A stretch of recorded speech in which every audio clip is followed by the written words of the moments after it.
From the mysterious deaths of husbands and loved ones, to the unexplained fire outbreaks, accusations of stalking, and plans of murder, Sarah Hartsfield had a thing with bad luck, but always found a way to come back stronger, finding new places and new partners.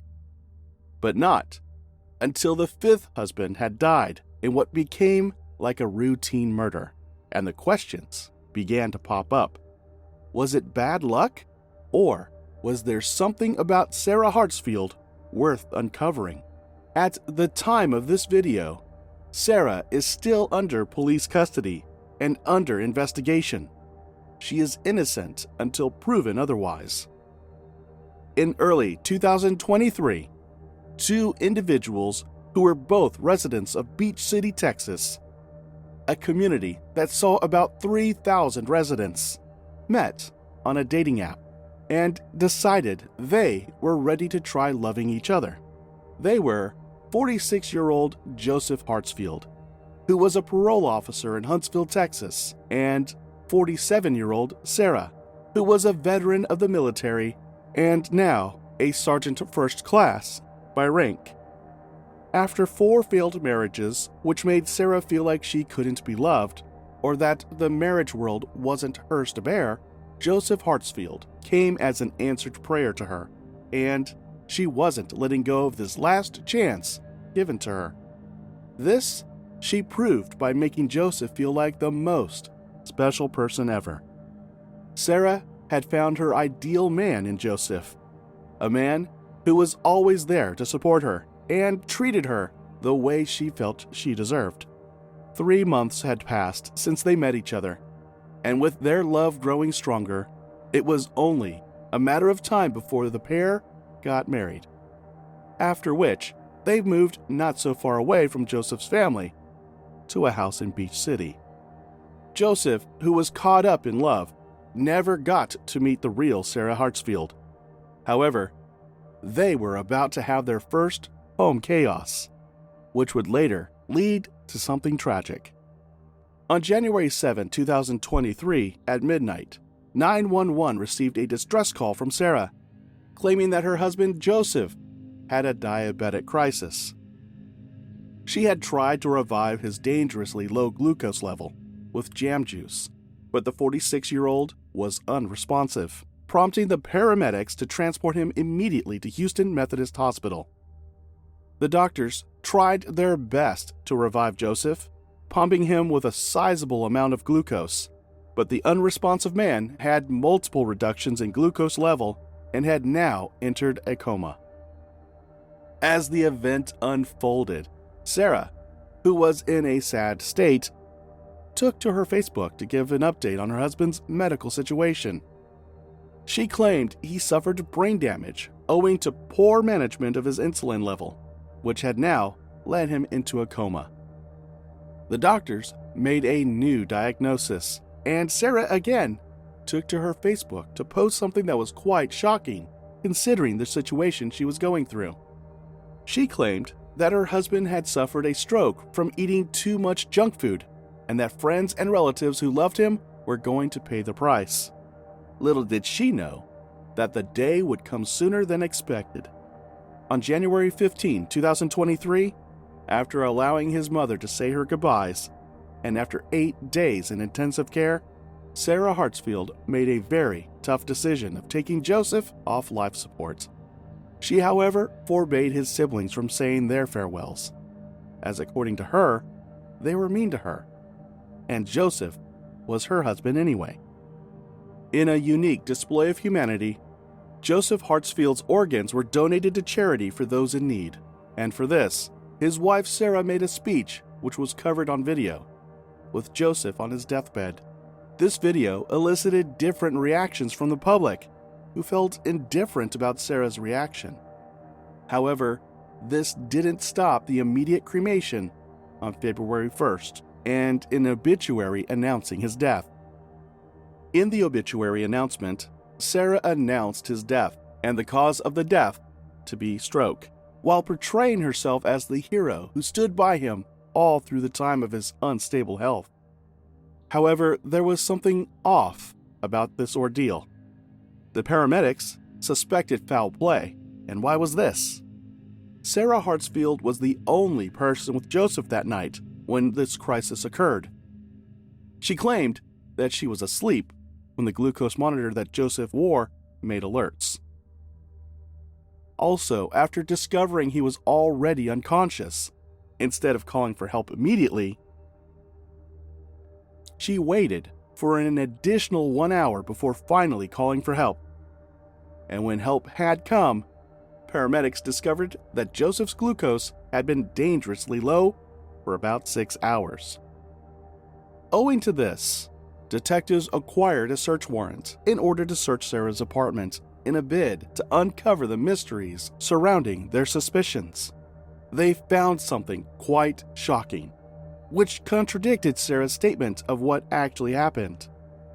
When they got in the bedroom, lying on the floor next to Joseph's bed were 10 insulin pens. Other items found also implied that Sarah lied about her narration of the event that actually happened.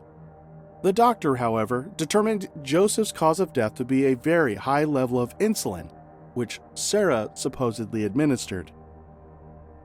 The evidence on the ground already was enough to prosecute the 47-year-old woman who had been arrested by the Chambers County Police Department and accused of murdering him. However, when investigators obtained search warrants and took a dig into Sarah's past, they found some really shocking information about her. She had married a total of 5 times, with Joseph being the 5th. She had lived in a whopping 39 different places, and most of her partners weren't even alive anymore. This was a serious discovery to find. But there was more. Some of her exes who were alive were promptly questioned about her, and most of them didn't want to be associated with her anymore because they probably feared for their lives. This told a very negative narrative about Sarah and caused detectives to delve deeper into her past. This was met with a series of unpleasant discoveries.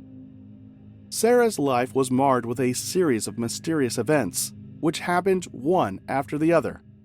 Mysterious deaths were not left out, prompting this thought-provoking question: was Sarah Hartsfield a serial wife or a serial killer? The answer to this question could be traced back to when a woman suddenly showed up at a child protection center, demanding her child be taken off her in 1987. This child happened to be Sarah Jean Smith, now known as Sarah Hartsfield. Sarah was later taken to a foster home, with Barb and Steve Stewart being her new parents. Protection Services, however, sounded a note of warning to her new parents. They warned that Sarah came from an abusive background, which could probably affect her behavior on certain occasions. Sarah, whose mother had remarried due to a fallout with her biological father, usually suffered abuse at the hand of her stepfather, who had a history of abuse and just come out of prison. However, due to the incoherent nature of her stories sometimes, they were mostly dismissed and no further actions were taken. However, with time, the inconsistent nature of Sarah's stories would grow increasingly noticeable among her peers and relatives alike. Even though she was never at the top of her voice while angry, she usually threatened to implicate Barb's husband on the count of abuse. And this was really unsettling for the couple, who had no choice but to accept her as a valued member of their family. Little did they know that this act of theirs would soon lead to a series of mysterious events to follow, and the first of many began when Sarah's brother, who was still living with their mother in the neighboring town, was found dead in their front yard, with a nylon dog leash attached to his neck. Investigators propounded a theory that he must have been playing with the leash on the railing of the stairs when he slipped, causing him to be strangled to death. A coroner's report proved he hanged for almost 10 to 20 minutes, with the death ruled as an accident. But something didn't seem right. Usually, a mother's reaction to losing a child in death was always one not to be anticipated. However, Sarah's mother showed a much different reaction. She showed no emotions at all. It was as though she had not lost anyone, or probably just lost a distant friend, and this was noticed by one of the case officers. Sarah, on the other hand, couldn't have wished for a better family, as she was going on trips and vacations. She had a lot of people who wanted to date her. She had seemed harmless and incapable of hurting anyone, but not for long. In 1991, Sarah met Titus Nornschild. This junior student, who was in the same school as Sarah, had built a reputation as a trusting young lad, and in no time, the pair had begun dating. Initially, Sarah was everything he had hoped she'd be, but as time went on, Titus began to see a much different side from the one he expected or first encountered. This Sarah, who had suddenly turned vengeful and a control freak, would steal money from her friends and snap at anyone, especially when things didn't go her way. She was also guilty of infidelity, where she would dump Titus and sweet-talk him back when she felt like. But this Titus was in love, and in 1993, ignoring the negative behaviors she constantly portrayed, he married her, a decision he would soon regret. A month after their wedding, they moved to Fort Hood, Texas, where Titus was to join the army. And Sarah wasted no time in exhibiting her true nature. Beginning from his first training session, Sarah had begun having affairs with quite a number of men. At first, Titus persevered, but then things were getting out of hand, and he had no choice but to call off the marriage and file for a divorce. Little did he know, this act would be his undoing. Titus, who thought he had escaped the marriage by divorcing, expressed shock to his friends at leaving in one piece, as he had a $200,000 life insurance policy on him. He expected Sarah to make a move on him, which would see her have all the money to herself. Little did he know, he was about to be met by a series of unexpected events. Titus had begun dating his future wife, Angela. However, Sarah continued to show up in their lives, causing notable damages, especially to Angela's car, which she constantly vandalized. She even tried to get Titus to get back with her by showing up at his workstation constantly, mostly with a different narrative of her motive. Sarah also constantly threatened his family.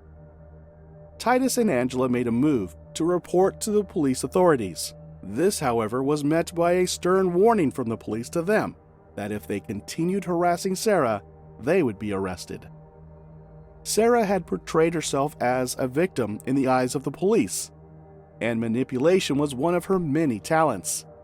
She had a way of portraying herself exactly how she wanted to be portrayed in the eyes of people. Even after winning the police over, Sarah refused to stop harassing Titus and his family. One time, while Angela was babysitting, she perceived a smell of gasoline and attempted to find the root of that smell. However, she saw Sarah leaving the premises, having attempted to set the house ablaze with them in it. This act of attempted murder prompted them to run to the police again.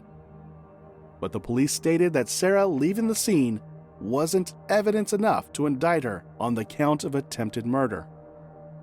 However, Titus was able to procure a no-contact order from the military. This didn't deter a determined Sarah, who kept on visiting, most times without notice. One would almost think Sarah missed Titus or wanted him back because of the desperate measures she took in ensuring they had no peace. However, Sarah soon got involved with Titus's best friend, Michael Traxler, who she later married, after which they relocated to Houston, Texas. But like Titus, she had put up a nice girl attitude that didn't last so long. 2 months into their wedding, police received a call stating that Sarah had once again attacked Michael, her new husband, bruising and scratching him.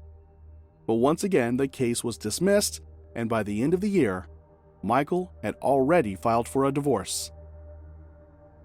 Sarah had already joined the army at the time, and luckily for Titus, this would mean her chasing other duties rather than seeking revenge.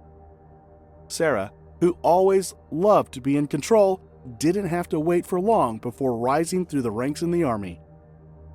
She was so brilliant at her job that her former supervisor was filled with praise for her. However, those beneath her didn't share the same views as the supervisor. They claimed she had no tolerance for mistakes, and she was one who would never admit to wrongdoing. These views had no impact on her as she loved her job so much, maybe due to the availability of constant men in her life. Because not long after the divorce of Michael Traxler, Sarah had now married another man called Christopher Donahue. They wasted no time in establishing their family, as they had quickly given birth to 4 children, 1 boy and 3 girls. This meant Sarah withdrawing from her position in the army in order to take care of her newfound home. However, while she had settled in, news reached her that her biological father and also the man who abused her and ruined her childhood had suddenly fallen ill. Against all odds, Sarah volunteered to cater for him, claiming there was no better person well equipped for the job. This caused mixed reactions, as everyone knew how much hurt that man had caused and what Sarah was capable of. In no time, Sarah had conveyed him from his home in Missouri and brought him to hers, where she gave him his daily medications. After 3 days, he was reported dead, with the cause of death pinned down as natural causes by medical experts, due to the fact that he was old. However, not everyone bought the narrative of a natural death, as proposed by the experts, and they suspected Sarah, who was already taking the next step in her life. In 2007, Sarah had already gone back to military service and in no time had risen straight to Sergeant First Class. This earned her a lot of respect in her community, where she was seen as a superwoman who juggled household duties with active service. Her children, however, saw her as a beast in the house, who they usually threaded with caution around. Notwithstanding, they still managed to get on her wrong side and constantly received beatings to that feat. Her husband, Christopher, could only do his best in trying to protect his children, as no one stood a chance of standing up to Sarah. One time, Sarah beat her son Ryan so badly that she dropped the belt she was using and began using her fists. Ryan sustained several serious injuries that meant him missing school for up to a week. However, something else terrified Ryan, which surpassed the beating he had received. It was the manner in which his mother had switched from beast to angel in the split second. One moment, she was the animal after their lives, and the next, she was the angel tending to their wounds caused by her. Ashley had once threatened to make a report to Child Protective Services. Sarah, however, promised to give her a very good reason to. Notwithstanding, onlookers could see that the children had suffered from constant abuse, with their faces constantly marred with marks and bruises. One time, Ashley was seen with bruises all over her and a broken finger. However, when she was asked, the fear of Sarah's reaction made her deny any suggestions of manhandling by her mother. Sarah had already turned into an untouchable force to be reckoned with. In 2014, Sarah received a call from her brother reporting the death of Merle, who was their grandmother. Merle left a 325-acre piece of farmland with Cody, her brother, and his wife, who had been in charge of taking care of the farm along with every other property, with nothing left to Sarah. You can only imagine what this would have resulted in.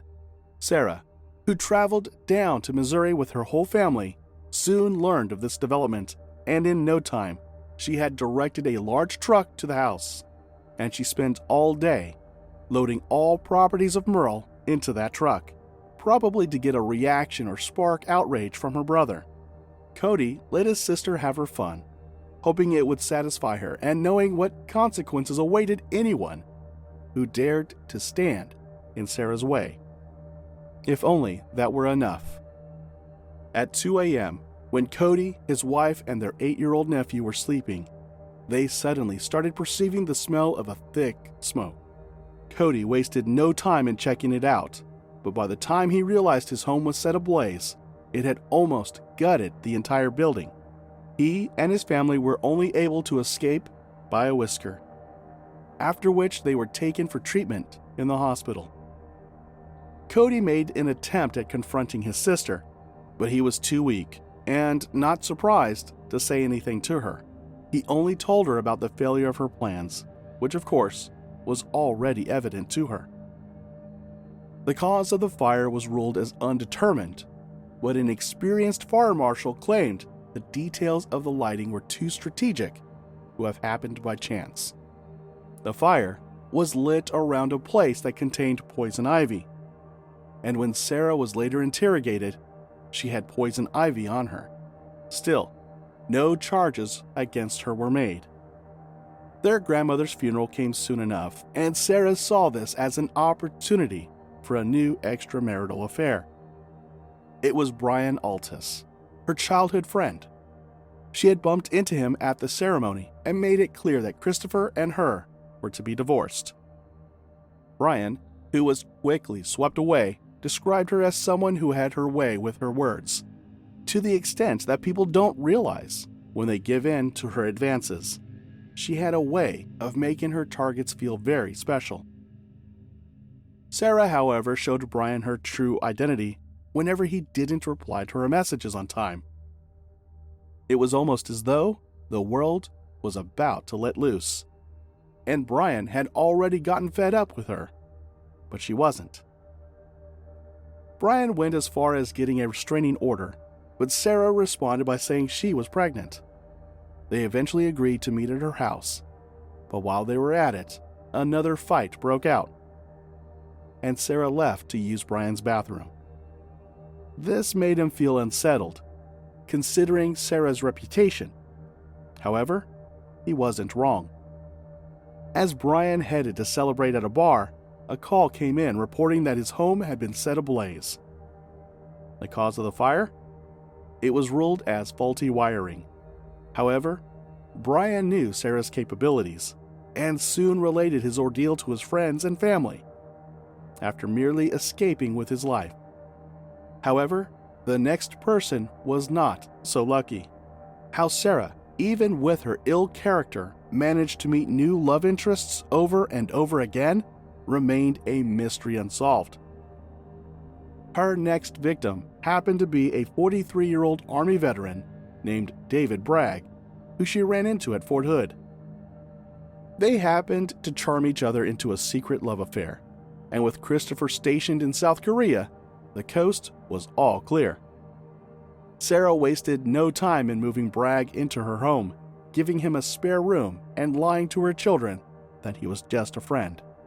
Bragg, who was already head over heels with Sarah, got engaged to her soon after Christopher had filed for a divorce. Bragg had just accepted a new job in the town of Garfield, where he found a new farmhouse that needed fixing. Initially, he had told Sarah to hold on, so he had time to fix the farmhouse to taste, but Sarah blatantly ignored, moving her 3 youngest children and a truckload of their household items with her into what would now be called their new home. This was the beginning of Bragg's woes. According to Sarah, Bragg moved too slowly with the renovations, and this irritated her, prompting her to constantly lose her temper and talk Bragg down in most cases. Bragg, who had not seen this side of Sarah, got scared, and he promptly communicated this to his brother, that he began making plans to end the relationship in the most cordial way, one which would avoid much hurt from both parties. And he immediately communicated this to his parents. If only he knew he was never getting a chance to do that. On May 9, 2018, the police received a call about a murder that had just taken place at a farmhouse in Garfield. Bragg was lying lifeless on the floor at the time the police got to the scene, with Sarah waiting for them. She claimed Bragg got jealous about her ex-husband Christopher and attempted to use a gun on her, but she picked her own gun in a bid to fight back, and that was how Bragg ended up dead. Ryan, who felt his mom's story sounded like an action movie, didn't buy the narrative at all. He was the only one who didn't believe her story. Bragg's family was well aware of his military experience, and given the fact that Bragg had constantly complained about his relationship with Sarah, this all seemed like a setup to them, especially Bragg's brother. However, it was noted that Sarah had initially told Ashley to call a certain number should the need arise for her to defend herself against Bragg. Ashley immediately knew what her mother planned to do, which she believed would make Christopher, her ex-husband, take her back. The police, during the investigation, had found evidence of Sarah's claim of self-defense, probably planted by her, and had closed the case without pressing any charges. This left Bragg's family utterly devastated, with Bragg's brother cleaning up the mess his brother's blood had made, and they carried on with their lives. Sarah, too, wasted no time moving on, as she once again moved in with another man. The news broke out to Barb, her foster mom, the same time she broke the news of Bragg's death to her. At this point, Barb, who had already had enough of Sarah and her constant drama, decided to cut all contact with her. The next man on her long list of love interests was David George, a 59-year-old local farmer who claimed he only met Sarah a few times at her house, where he usually came to supply propane. But something stood out about David George. He had his own fair share of dramatic events, just like Sarah did. On January 31st, George's partner Becky Kunz, aged 62, had been pronounced dead due to a heart valve disease. However, there were some irregularities in this case. An autopsy was never conducted, and George wasted no time in moving all Becky's belongings and anything that could remind him of her out of the house before her family could salvage anything out of them. This seemed really sketchy to them. On August 31st, 2018, just after the death of Bragg, the home where George and Becky lived initially had gone up in flames, and George claimed he was on a trip with Sarah to Texas at the time of the flame. And in the summer of 2019, Sarah had already entered a fourth marriage, this time with David George. He seemed to know how to tame her, as he would agree with everything she said, even when she was wrong. This was soothing for Sarah, who had this next big task for her new husband. Sarah had asked George to kill Christopher's new wife, claiming he was asking for custody of her girls and that killing his wife would distract him from that thought. Initially, George thought it was just talking and that she would later forget the idea. However, she kept on pressuring him to carry out the act, and finally, he gave in, buying a black car particularly for the act. This task was a must for George, as he was told by Sarah not to return should he fail in the task. So, he drove all the way to Arizona to carry out the shooting. When he arrived, he disguised himself as someone delivering flowers. However, there was one slight twist that would be a failure of this mission. The initial plan was for Christopher's wife to answer the doorbell when it rang, and for this, they made sure George appeared at the time when Christopher was not supposed to be at home. However, when the doorbell rang, Christopher was on the other end of the door, and he asked sheepishly if the flowers had come with a note. George replied and turned back immediately, aborting the mission. and losing not only a home, but his new family, as Sarah had now banished him from the house. But how did Christopher happen to be at home when Sarah had accurately plotted his wife's death? Sarah's daughters had overheard the plan and had communicated it immediately to Christopher, who in turn relayed it to the FBI. The FBI then assigned a police officer to monitor the house. These series of events gave Christopher the grounds he needed to win custody of the children, and he wasted no time in using this to his advantage, filing for full custody of the children and a restraining order against Sarah. No charges were filed against them. George, who tried to cover up for Sarah by telling the police that the allegations were untrue, got his payment by Sarah filing for a divorce. This broke him to his bones. He had lied to protect the love of his life, only to be discarded. Sarah, as usual, wasn't single for long, and this was when she finally met her fifth husband, Joseph Hartsfield, who was now 47 years old. Sarah had retired from the military under the guise that she was suffering from some sort of mental illness, cancer, and depression. She also lamented losing her children to her ex-husband. And now, for the first time, she was free to wreak havoc wherever and whenever she pleased. In January 2022, she sold her house in Huntsville and moved in with Joseph, who lived in Texas where he was working at the time. They lived in Beach City, which was 2 hours away from Joseph's family and friends. Sarah not only took him this far, but also tried to prevent any form of communication between them. When Joseph's family had complained, Joseph relayed their complaints to Sarah, but she hit back, claiming his family wasn't in support of his happiness, hence the reason for their disapproval. In no time, Sarah had already shown Joseph a glimpse of her temper, and this made him fear for his life.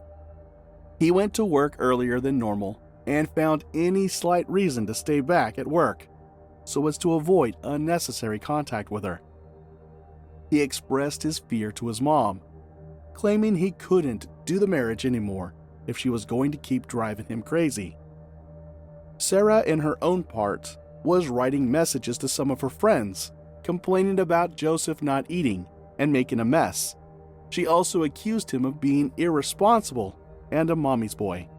She boasted that she had a plan that was only a matter of time before execution. The friend had initially thought that the plan was most likely going to be a divorce, but she was wrong. On the other hand, Joseph, who was planning to divorce Sarah, was scared for his life, as he had seen what she was capable of, and he communicated to his mom, who wasted no time in praying fervently that nothing happened to her son. On January 5th, 2023, Joseph had moved back to Huntsville, planning to stay with a relative after he sorted things out in Beach City. He even went as far as changing certain things about him, including his bank account. Joseph communicated to his friends that he was scared of what Sarah would do to him. On the other hand, Sarah kept posting cryptic messages on Facebook, which suggested she actually planned on carrying out something drastic. The following day, Joseph was in a coma, and the next week he was dead. After his death, Sarah had a message for those who doubted her capabilities and her virtues, and she promptly posted it on Facebook. On February 3rd, 2023, Sarah was arrested for the murder of Joseph Hartsfield. D.A. Leake, who was an attorney, had learned about Sarah and wanted her indicted before she had a chance to leave the county. She was indicted and put in the county jail on a $4.5 million bond, which was later reduced to $2 million. This arrest of Sarah finally led to the opening of other cases, which she had previously escaped charges, owing to her daughter's pledge to testify against her. The case of Bragg was reopened, as well as the death of Becky, George's ex-wife, who mysteriously passed away. Her first husband, Titus, was watching TV when Sarah's mugshot appeared. He expressed zero surprise, as her arrest was long overdue. Ryan expressed pleasure at his mom's new ordeal, claiming he had waited for it all his life, and that he knew it would one day catch up with her. The case of Sarah Jean Hartsfield is a developing story that has captivated attention due to its complexity and the mysterious circumstances surrounding the deaths of her husbands. With her indictment and subsequent arrest for the alleged murder of Joseph Hartsfield, authorities are delving deeper into her past, including a previous investigation related to the death of an ex-husband. As the legal process unfolds, more details will likely emerge, shedding light on this perplexing case. Thank you for watching this episode, and don't forget to let us know your thoughts in the comment section. What do you think of Sarah's case? And as usual, like and subscribe if you haven't already done so.